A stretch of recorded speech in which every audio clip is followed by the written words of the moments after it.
So, hello everyone, welcome back again. This is the part 2 of our JEE PYQ series. As you can see on the screen, हम लोगों ने series चला के रखी है for the IIT JEE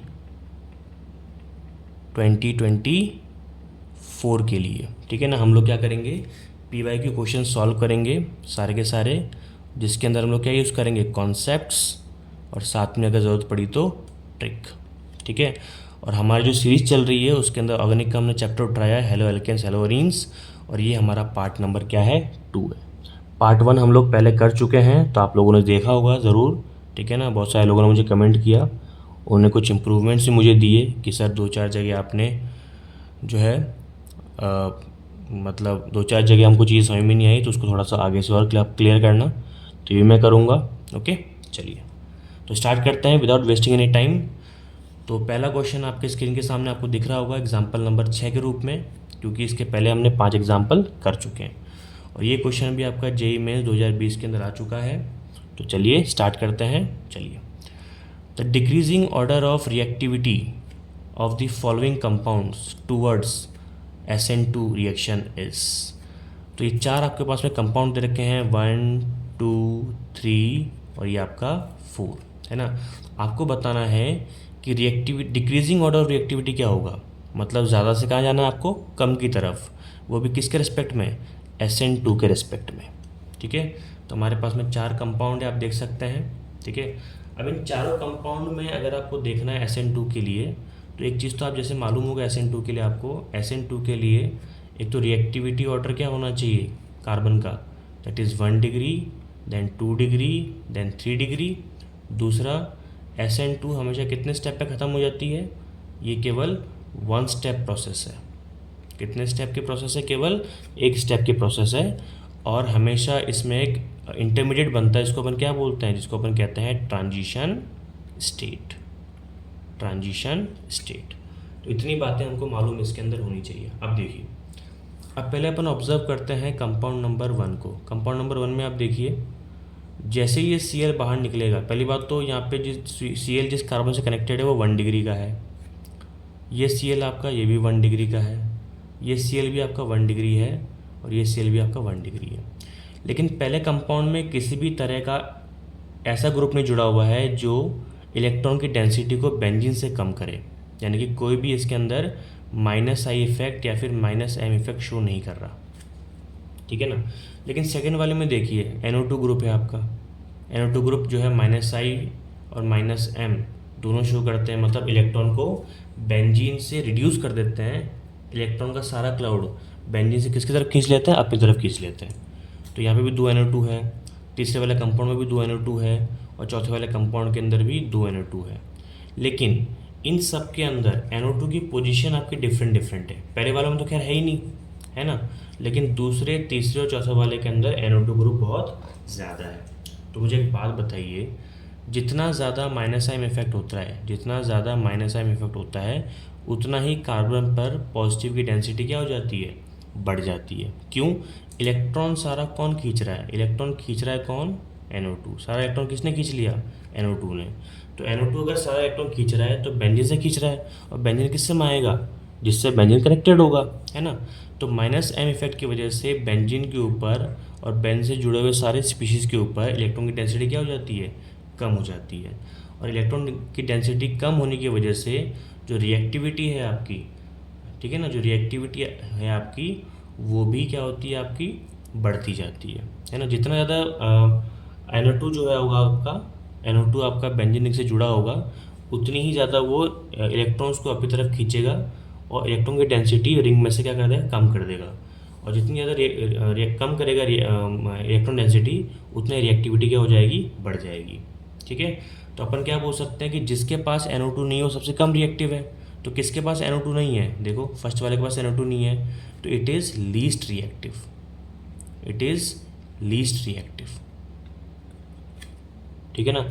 अब हमको दिक्कत आई, समस्या किसके अंदर आएगी, सेकंड वाले में, थर्ड वाले में और फोर्थ वाले में। ठीक है ना। अब ध्यान से देखिए, अगर आपका -M इफेक्ट 3 जगह पे जुड़ा हो सकता है, या तो ऑर्थो पोजीशन पे, या तो मेटा पोजीशन पे या फिर आपका पैरा पोजीशन पे। इसको ध्यान से सुन लेना, बहुत इंपॉर्टेंट है।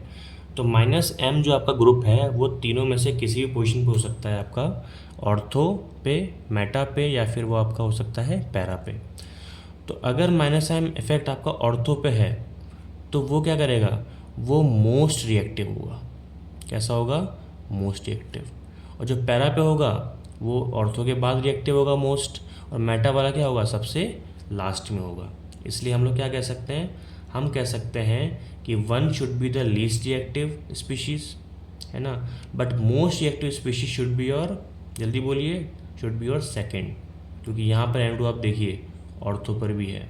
ये मेटा पे हो सकता है, कोई दिक्कत नहीं है। जैसे ये मेटा पर है, ये पैरा पे हो गया, ये मेटा पे है और ये भी मेटा पे ही है ना। तो जो ऑर्थो पे है वो मोस्ट रिएक्टिव, फिर जो पैरा पे है वो रिएक्टिव, सबसे लास्ट में कौन सा होगा, फोर्थ वाला। ठीक है ना। तो यहाँ पे जो हमारा ऑर्डर होना चाहिए, है ना, कौन सा ऑर्डर होना चाहिए हमारा, सबसे लीस्ट रिएक्टिव तो 1 है, तो 1 लास्ट में आना चाहिए। इन तीनों में आ रहा है तो ये ऑप्शन कट गया, डी यहाँ पे गलत हो गया।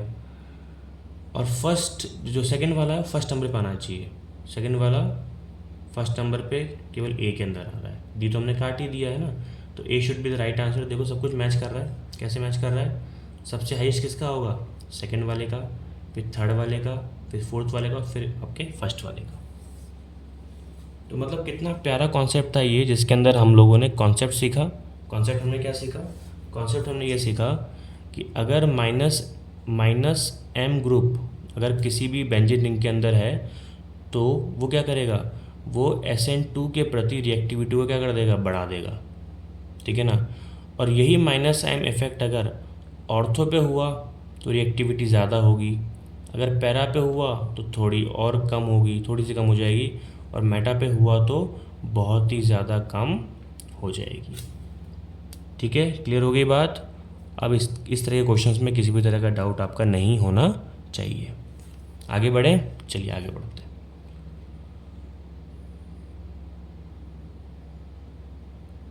चलिए जी, क्वेश्चन नंबर 7 की हम लोग बात कर लेते हैं। बड़ा ही प्यारा सा क्वेश्चन। अगेन पीवाईक्यू के क्वेश्चन बहुत सारे जो होते हैं बहुत इजी होते हैं, प्यारे प्यारे से होते हैं, बस आपको थोड़ा सा सोचना है और आंसर आपका बिल्कुल आपके सामने होता है। चलिए क्वेश्चन नंबर 7 देखते हैं।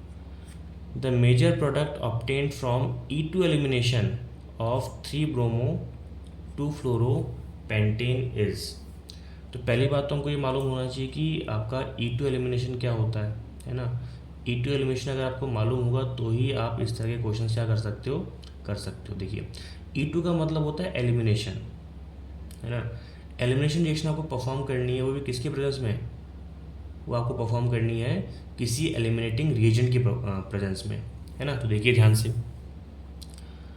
E2 की अगर मैं बात कर रहा हूँ तो E2 के अंदर आपके पास में क्या होना चाहिए, एक एलिमिनेटिंग रिएजेंट होना चाहिए, एलिमिनेटिंग रिएजेंट होना चाहिए। ठीक है। अब यहाँ पे क्या बोल रखा है, ये 3-bromo 2-fluoro-pentane की ये बात कर रहा है। ठीक है। तो अगर मैं स्ट्रक्चर थोड़ा सा यहाँ पे रफली बनाऊँ तो कैसे बनाऊँगा इसको मैं बनाऊँगा इस तरह से।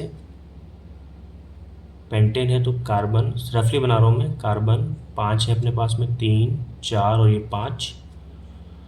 सेकेंड पोजीशन पे फ्लोरीन है तो सेकेंड पोजीशन पे फ्लोरीन, और थर्ड पोजीशन पे क्या है हमारे पास में, ब्रोमीन, है ना, इस तरह से। तो ये पेंटेन की बात चल रही है। तो अब मुझे बात बताइए कि अगर मैं इसके अंदर कोई भी एलिमेंटिंग रीजन डाल देता हूँ, सपोज़ कीजिए मैंने इसके अंदर डाल दिया एल्कोहलिक KOH। जी हाँ, ये आपके सिलेबस के अंदर है, NCERT में भी गिवन है, तो ये आपको मालूम होना चाहिए। तो एल्कोहलिक KOH जैसे ही मैं इसके अंदर डालूंगा तो मुझे क्या मिलेगा, मुझे यहाँ पे एलिमिनेशन देखने को मिलेगा। और एलिमिनेशन जब भी होता है, जब भी क्या होता है आपका, जब भी आपका एलिमिनेशन होता है तो एलिमिनेशन के दौरान हमेशा HBr, या फिर सॉरी HBr नहीं बोलते हैं इसको अपन कहते हैं HX आपका क्या होता है, रिमूव हो जाता है। ठीक है। तो यहाँ पे रिमूव होने के लिए एक तो फ्लोरीन है और एक आपका ब्रोमीन है, तो कौन सा जल्दी रिमूव होगा बताइए। पहली बात तो फ्लोरीन रिमूव नहीं होगा, साइज़ छोटा होता है। ठीक है ना।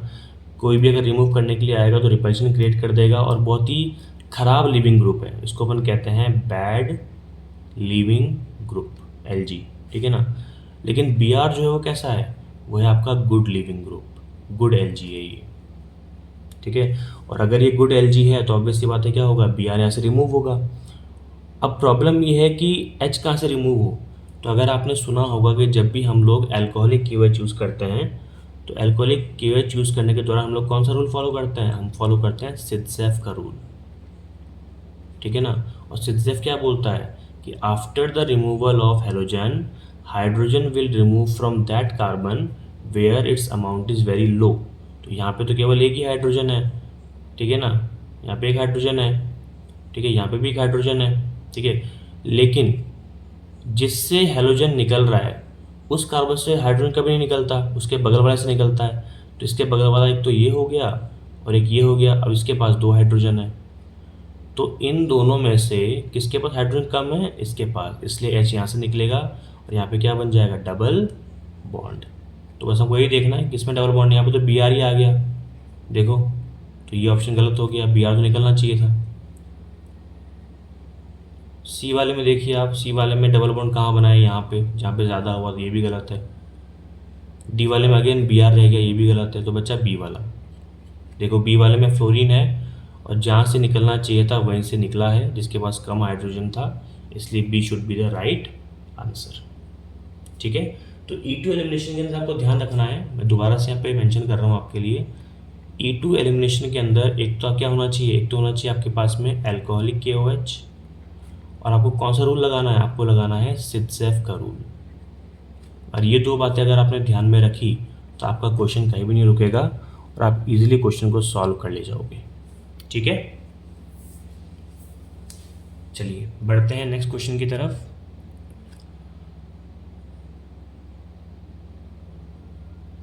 ये देखिए जी, क्वेश्चन नंबर 8, कितना अच्छा सा क्वेश्चन है ये, क्वेश्चन नंबर 8।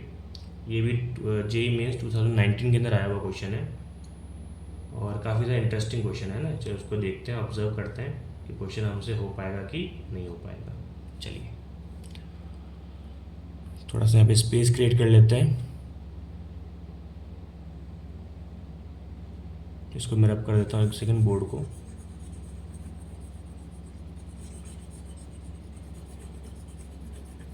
चलिए आगे बढ़ते हैं। क्वेश्चन नंबर 8 क्या बोलते हैं, इसको पढ़ते हैं पहले। द मेजर प्रोडक्ट पूछ रहा है ये, obtained in the following reaction. तो यहाँ पे बोल रहा है कौन सा मेजर प्रोडक्ट बनेगा। तो हमारे पास में एक साइक्लो क्या बोलते हैं, हेक्सेन टाइप में कंपाउंड है, जिससे क्या जुड़ा हुआ है, आपका ब्रोमीन जुड़ा हुआ है। और ये हेक्सेन भी नहीं है, ये आपका हेक्सेन, क्योंकि यहाँ पे मुझे डबल बॉन्ड भी दिख रहा है, ठीक है ना। तो साइक्लोहेक्सीन से जुड़ा हुआ है ब्रोमीन। सबसे पहले इसके अंदर हमने क्या डाल दिया, KO टर्शरी ब्यूटॉक्साइड, मतलब टर्शरी ब्यूटॉक्साइड हमने डाला है, वो भी पोटेशियम सॉल्ट वाला। फिर हमने इसके अंदर डाला है ओजोन, फिर हमने डाला इसके अंदर डाईमिथाइल सल्फोक्साइड, जिसको हम कहते हैं Me2S, राइट। तो चलिए देखते हैं क्या क्या बनना चाहिए इसके अंदर। तो ध्यान रखिएगा, जब भी हम लोग यहाँ पे यूज़ करते हैं, क्या यूज़ करते हैं हम लोग जब भी यहाँ पे यूज़ करते हैं टर्शरी ब्यूटॉक्साइड। तो टर्शरी ब्यूटॉक्साइड जब भी यूज़ होगा, मैं आपको एक कॉन्सेप्ट बता रहा हूँ, जब भी आपका टर्शरी ब्यूटॉक्साइड यूज़ होगा तो हमेशा कौन सा आपको रूल लगाना है, आपको लगाना है हॉफमैन का रूल। हॉफमैन का आपको रूल लगाना है। और हॉफमैन क्या बोलता है, हॉफमैन बोलता है कि भाई हेलोजन तो रिमूव होगा, लेकिन हेलोजन कहाँ से रिमूव होगा, उस कार्बन से जिसके पास हाइड्रोजन क्या हो, ज़्यादा हो, ठीक है ना, वही पड़ोस वाले। इधर आप ध्यान से देखिए, यहाँ भी कार्बन है, यहाँ भी कार्बन है, दोनों के पास सेम हाइड्रोजन है, दो दो हाइड्रोजन हाइड्रोजन, ठीक है। तो मतलब ये कॉन्सेप्ट तो फेल हो गया। तो अपन क्या करें, तो इसको करने के लिए अपन क्या करेंगे, अपन वो डबल बॉन्ड बनाएंगे जहाँ पर एरोमेटिसिटी गेन हो। जैसे मैं आपको दो कंडीशन बताता हूँ, ध्यान से देखिएगा। इसको रब कर देते हैं, बिल्कुल ध्यान से देखिएगा क्वेश्चन क्या डिमांड कर रहा है। जैसे मेरे पास है ऐसा कंपाउंड, यहाँ पे Br है। तो पहले स्टेप के अंदर मैं क्या करूँगा, पहली कंडीशन में जैसे आपने टर्शरी ब्यूटॉक्साइड डाला तो मैंने डबल बॉन्ड तो पहले से था ही यहाँ पे, यहाँ से मैंने Br को हटाया और डबल बॉन्ड यहाँ लगा दिया।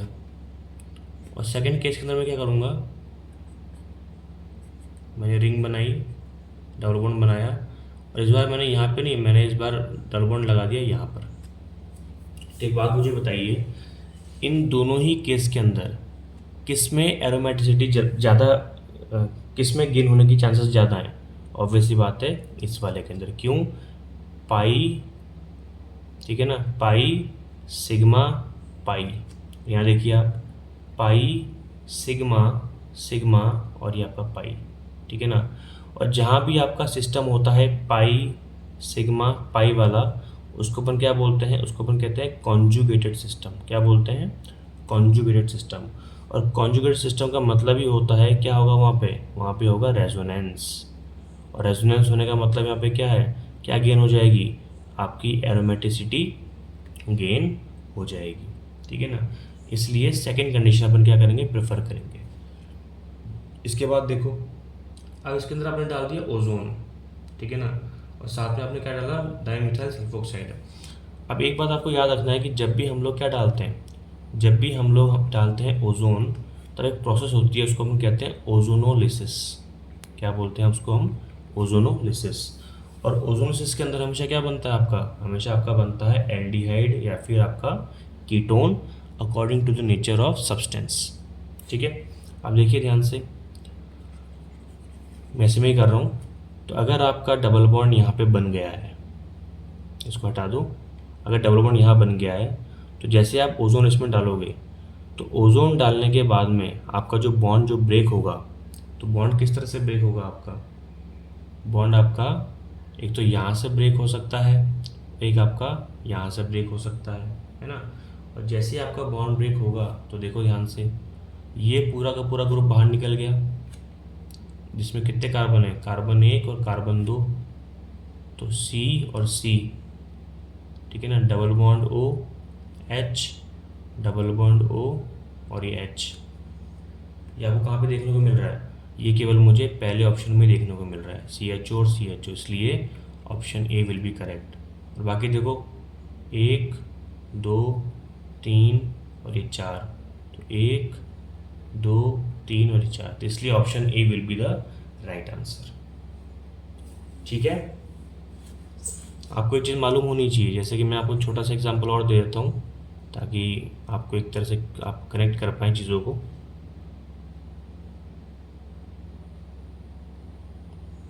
ये देखिए, जैसे सपोज़ कीजिए मेरे पास में है और यहाँ पे डबल बॉन्ड है, जैसे मैंने इसके अंदर O3 डाला, तो ये इस तरह से बॉन्ड टूट जाएगा, और बॉन्ड टूटते मुझे क्या मिलेगा? Double bond O, double bond O। तो ये आपका कार्बन है, ये आपका कार्बन है, ये ऑक्सीजन है, ये ऑक्सीजन, ये कार्बन और ये आपका कार्बन। तो मुझे क्या मिला? मुझे यहाँ पे मिला कार्बोनिल कंपाउंड, वो भी 2। तो हमेशा ध्यान रखिएगा, जब भी ओजोनोलिसिस होता है तो हमेशा डबल बॉन्ड को 2 इक्वल पार्ट में डिवाइड कर देता है ना। एक तो यहाँ पे तोड़ देगा और एक इसको इस तरह से तोड़ देगा, ठीक है। तो उम्मीद करके चल रहा हूँ कि आपको समझ में आ गया होगा, ठीक है ना। अगर आपको डिटेल वीडियो चाहिए तो मुझे बता देना, मैं ओजोनोलिसिस पे डिटेल वीडियो बना दूंगा। आगे बढ़ते हैं इसी बात पे। चलिए जी, क्वेश्चन नंबर बढ़ते हैं। अगला कौन सा क्वेश्चन है? 9th question. Question number 9 again JEE mains का question, as you can see on the screen. तो पहले तो अपन पढ़ते हैं क्वेश्चन को कि क्वेश्चन कहना क्या चाहता है।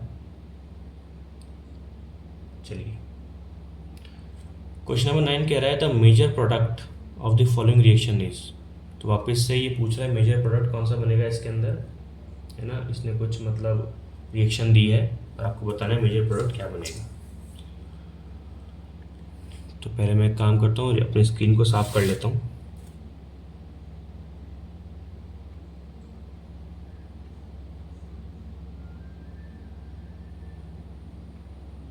अब देखिए, नाउ दिस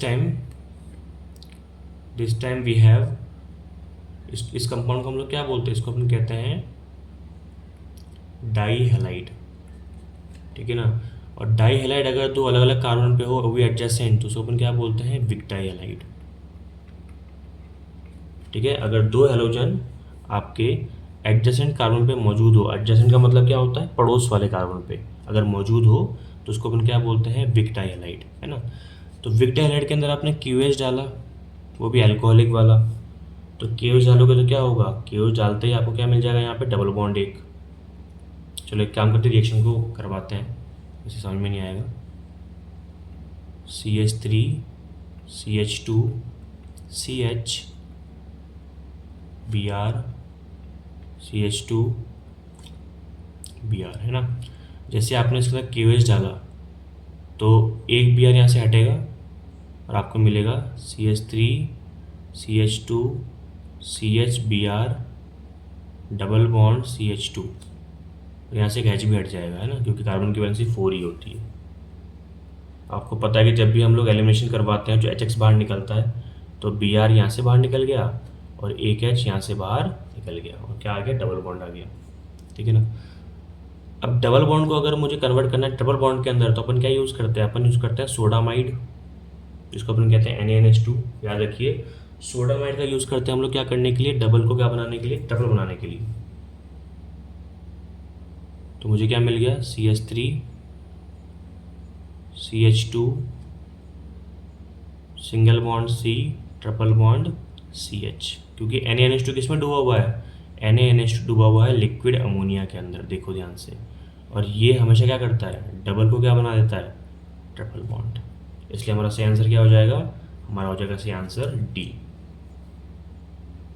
ठीक है, बड़ा ही इजी सा क्वेश्चन था JEE मेंस 2019 का, ठीक है ना, बहुत ही प्यारा सा क्वेश्चन। बस कॉन्सेप्चुअल बेस था कि भाई KOH क्या करता है और आपका NaNH2 in liquid form, liquid NH ammonia में क्या करता है, ठीक है ना। अगर आपको ये मालूम था तो क्वेश्चन आराम से हो जाएगा, किसी भी तरह की दिक्कत आपको नहीं आएगी। ठीक है, आगे बढ़ते हैं क्वेश्चन नंबर 10 की तरफ। हाँ जी, क्वेश्चन नंबर 10 की बात करते हैं। अगेन क्वेश्चन नंबर 10 बड़ा ही प्यारा सा क्वेश्चन। चलिए आगे बढ़ते हैं। क्वेश्चन नंबर 10 क्या बोल रहा है आपसे, 1 मिथाइल इथाइलिन, देखो ध्यान से, 1 methyl ethylene oxide when treated with an excess HBr produces। अगर आपके पास में 1 मिथाइल इथाइलिन ऑक्साइड है, ठीक है ना, और जब उसको आप ट्रीट करते हो HBr से तो क्या बनता है, पहली बात तो ये 1 मिथाइल इथाइलिन ऑक्साइड का स्ट्रक्चर तो बना लो। तो देखो कैसे बनाएंगे, CH3 CH CH2 और ये O, इसको अपन कहते हैं 1 मिथाइल इथाइलिन ऑक्साइड, ठीक है ना। इसको हम क्या बोलते हैं, 1 मिथाइल इथाइलिन ऑक्साइड। अब जैसे ही मैं इसके अंदर क्या डालूंगा, जैसे ही मैं इसके अंदर डाल दूंगा HBr, तो क्या होगा, HBr में H कहाँ पे अटैक करेगा, ऑब्वियस सी बात है O पे अटैक करेगा, है ना। और O पे अगर अटैक कर दिया इसने तो क्या बनाएगा, तो बनाएगा ये अल्कोहल, और ये अल्कोहल क्या होगा, ये अल्कोहल बाद में जाके आपका Br में कन्वर्ट हो जाएगा। चलो देखते हैं कैसे बनेगा ये।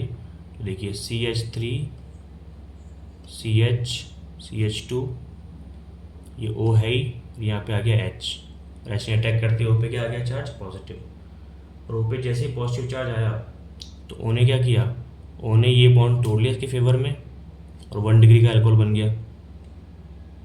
CH3 CH CH2, ये OH और प्लस किसके पास आ गया, इस C के पास में, और जैसे C के पास में प्लस आया तो ऑब्वियस सी बात है Br बचा हुआ सॉल्यूशन में, Br माइनस वो यहाँ पे अटैक कर देगा और आपको मिलेगा CH3 CH CH2 OH, और यहाँ पे आ जाएगा जी आपका Br, ठीक है, Br आ गया। अब जैसे ही Br आया और आपने क्या किया, आपने डाला वापस से HBr, क्यों, HBr कैसे किस फॉर्म में है, यह एक्सेस फॉर्म में। तो इस बार जैसे आप इसके अंदर HBr डालोगे तो Br क्या करेगा, इसको रिप्लेस कर देगा और यहाँ पे क्या आ जाएगा, अगेन वापस से Br आ जाएगा, ठीक है। तो हमारा कंपाउंड कैसा बन जाएगा, हमारे पास में 3 कार्बन है, 1 2 और 3 कार्बन है हमारे पास में, और तीनों कार्बन में लास्ट के 2 कार्बन के पास में क्या जुड़ा हुआ है, Br जुड़ा हुआ है। तो बताइए कौन से उसमें है, कौन सा ये सही स्टेटमेंट बैठ रहा है, मतलब स्ट्रक्चर बैठ रहा है कम्प्लीटली। स्ट्रक्चर यहाँ पे बना देता हूँ मैं, CH3 CH Br CH2 Br, ये बैठ रहा है मेरा कौन सा वाला, फर्स्ट वाला। तो answer A should B correct. ठीक है, वीडियो नहीं समझ में आया तो पीछे ज़रूर जाके देखिएगा, इससे आपकी चीज़ें सारी क्लियर हो जाएंगी। तो इस सेक्शन के अंदर भी हमने 5 रिमेनिंग क्वेश्चन किए, टोटल 10 क्वेश्चन हो गए हैं। पार्ट 2 के अंदर आने वाले पार्ट्स के अंदर मैं आगे क्वेश्चन डिस्कस करूँगा। तो आज के लिए इतना ही। Thank you so much everybody. पढ़ते रहिए, रिवाइज करते रहिए और क्वेश्चंस के प्रैक्टिस करते रहिए, क्योंकि अल्टीमेटली आपको एग्जाम में भी क्या करना है, क्वेश्चंस ही सॉल्व करने हैं। ठीक है, okay, thank you so much, have a good day. मिलते हैं पार्ट 3 में।